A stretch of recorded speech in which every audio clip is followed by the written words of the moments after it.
Friends and ఫ్యామిలీతో weekends కి farm house కి వెళ్ళి ఎంజాయ్ చేయాలనుకుంటే వెంటనే డోసే యాప్ ని డౌన్లోడ్ చేసుకుని బుక్ చేసుకోండి. నమస్తే, welcome back to Suman TV. Present మనతో పాటు ఉన్నారు public speaker, family counsellor, motivational speaker Rajani Rama గారు.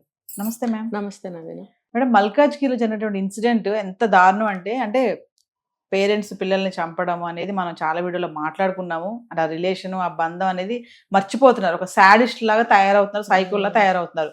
పేరెంట్సే కన్న పిల్లల్ని చంపుకుంటున్నారు.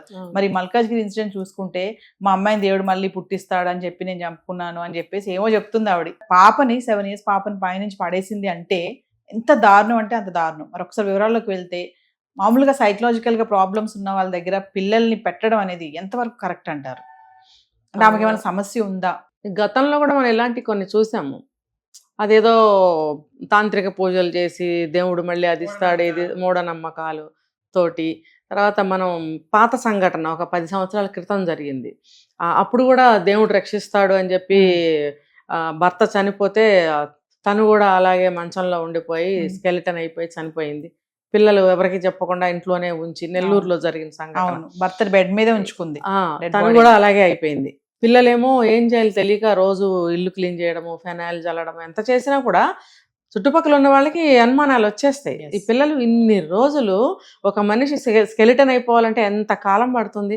అంతకాలం ఈ పిల్లలు ఏంటి, ఎలా బతుకుతున్నారు, వీళ్ళ అమ్మ కనిపించట్లేదు ఏంటి, వీళ్ళు ఎలా తింటున్నారు ఏంటి అనేది అనుమానాలు రావు, వచ్చి బయటపడుతుంది. అలాగే వీళ్ళకి ఏంటంటే మూఢ విశ్వాసాలు అన్నారు కదా మీరు, నేను దానికన్నా ముందు ఇంకొకటి చెప్తా.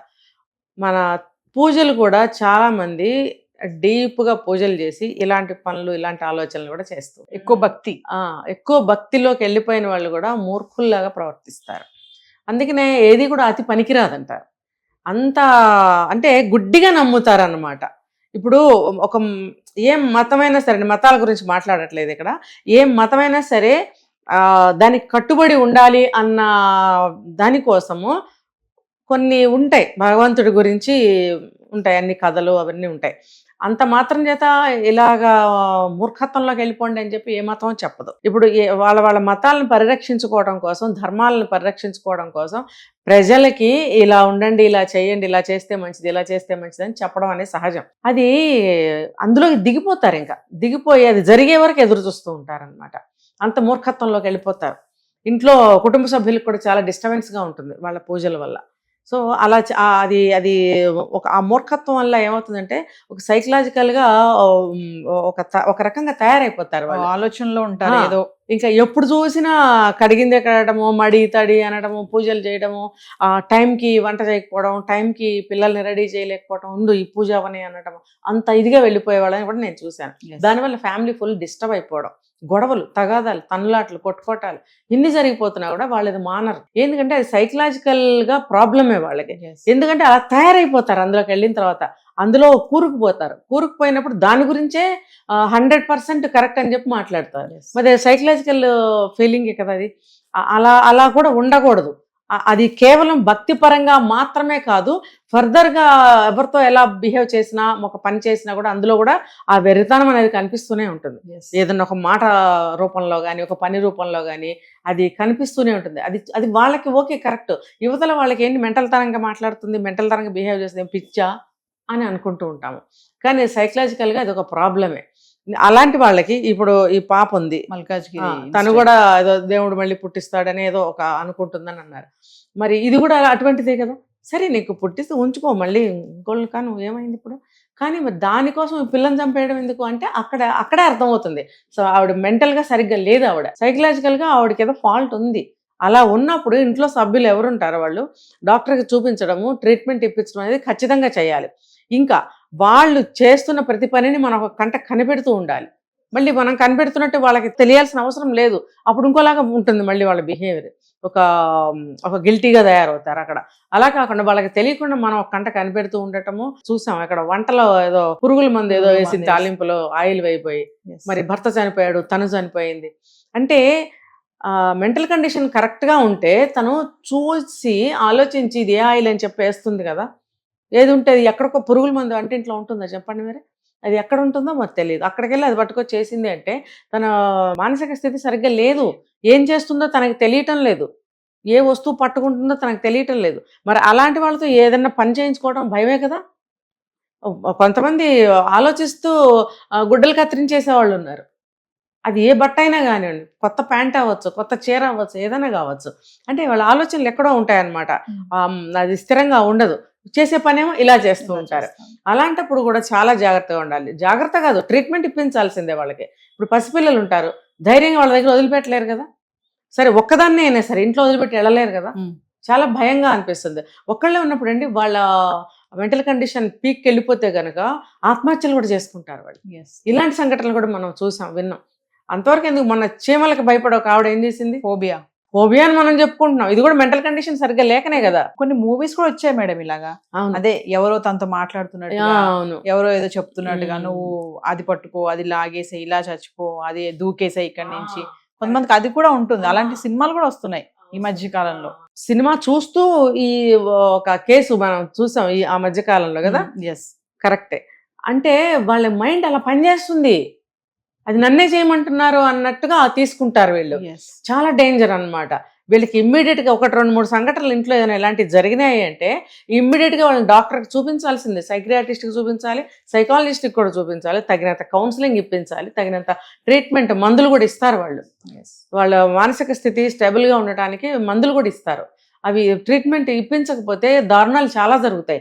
ఇప్పుడు ఈవిడ ఆలోచన విధానం ఎలా ఉందో చూడండి. చూస్తూ చూస్తూ పాపను పైకి తీసుకెళ్లి తోసేయడం. మామూలుగా అయితే ఎవరు చేయరు కదా. తర్వాత మళ్ళీ ఏడుస్తుందంట. ఏడుస్తుంది. ఎవరైనా కక్షదారులు అయితే చేస్తారు కానీ ఇలాంటి కండిషన్లో తల్లి అయితే చేయదు ఇలాంటి పని. అంటే స్పెషల్ కండిషన్స్లో మొన్న ఆ మధ్య ఎవరో అక్రమ సంబంధం పెట్టుకుని పిల్లాడు అడ్డం వచ్చాడని పైనుంచి తోసేసారు. ఆ కండిషన్స్ వేరు, ఇప్పుడు ఈ కండిషన్ వేరు. మరి అది అక్రమ సంబంధం పెట్టుకుని పిల్లవాడిని తోసేయటం అనేది అది ఎవరు కనిపెట్టలేకపోయారు ముందు. అలా చేస్తుందా భార్య అని ఎవరికి ఊహ కూడా రాదు, కన్న తల్లి కదా అని. ఇక్కడ రావాలి. ఈవిడ బిహేవియర్ ఇంట్లో తేడాగా ఉంటున్నప్పుడు ఈవిడ్ని చూపించాలి, ట్రీట్మెంట్ ఇప్పించాలి. కొంతమంది తాహత లేకనో ఏముందిలే ఇలాంటి అట్లే అనో, కొంతమంది ఏం చేస్తారు దీనికి ఏంట్లే ట్రీట్మెంట్ ఇప్పించే, ఉంటే ఎంత పోతే ఎంత అన్నట్టుగా ఆలోచించే భర్తలు కూడా ఉంటారు. ఇందులో ఏదైనా కావచ్చు. ఏది ఏమైనా సరే ఇప్పుడు ఆ పాపకి నష్టం జరిగింది కాబట్టి ఇలాంటి వాళ్ళు ఇంట్లో ఉంటే ట్రీట్మెంట్ ఇప్పించాలి. వాళ్ళ మీద ఒక నిఘా పెట్టాలి. ఒక మనిషి కేర్ టేకర్ స్తోమత ఉంటే ఒక కేర్ టేకర్ని కూడా పెట్టాల్సిన ఆవశ్యకత ఎంతైనా ఉంటుంది అనమాట. లేకపోతే ఇది నెక్స్ట్ ఏమవుతుందంటే పిచ్చిలోకి వెళ్ళిపోతుంది. అప్పుడు ఏం జరుగుతుందో ఎవరికి తెలుసు కదా. అప్పుడు అంత స్టేజ్ వచ్చే వరకు కాకుండా మొదట్లోనే ఏదన్నా మానసికంగా దేనికన్నా భయపడుతుందా, మానసికంగా ఏదన్నా వర్రీ అవుతుందా, లేకపోతే గతంలో ఏమైనా సంఘటనలు అని పట్టి కుదుపుతున్నాయా, ఇలా ఎందుకు బిహేవ్ చేస్తుందని మనం స్టడీ చేయాల్సిన అవసరం ఉంటుంది. వెంటనే ట్రీట్మెంట్ ఇప్పించాలి. ఇంట్లో అందరూ కూడా కనిపెడుతూ ఉండాలి. పిల్లల్ని ముఖ్యంగా వాళ్ళకి దగ్గరికి వెళ్ళనీయకుండా జాగ్రత్తగా సాధ్యమైనంత వరకు తను ఉన్నప్పుడు తల్లి దగ్గరికి పంపించవచ్చు. తన ఇంట్లో లేనప్పుడు మాత్రం ఆ పాపని అక్కడ ఉంచటం అనేది మంచి పద్ధతి కాదు, అది సేఫ్ కాదు. ఇంకొకటి తినే పదార్థాలు కూడా చూసుకుని తినటం మంచిది.